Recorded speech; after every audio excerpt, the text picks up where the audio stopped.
sense of need for authority, instruction, commands enter the home.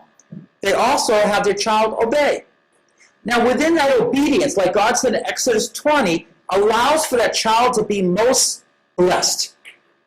They'll live long. They're going to have the best life possible. Let me just go back here. I have a chapter, I think chapter 11 in the book, on intergenerational love. How well do you get along with parents and your in-laws? You might say one story now. When you have another child and they come visit you, you might find another story.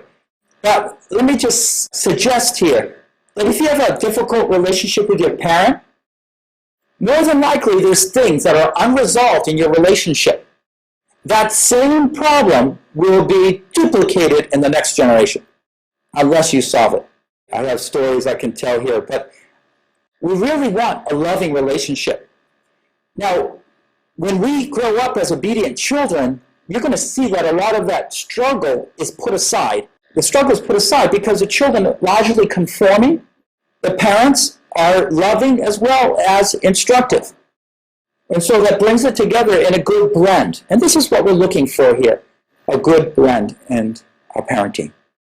Just as we saw in God, he's the God of love, but he's also a God of accountability, of judgment, of standards. It's got to be this way. It's got to be this way. Yes. Okay, the question is, what about that example we just had, the zoo? The child wants to stay, and how would you look at it God's way? How would you try to deal with that child in that context? Do you want to try? Okay, see, this question, it's interesting because I want to just suggest here that real instruction in the public always begins at home. So if you're finding this problem in the public, I would just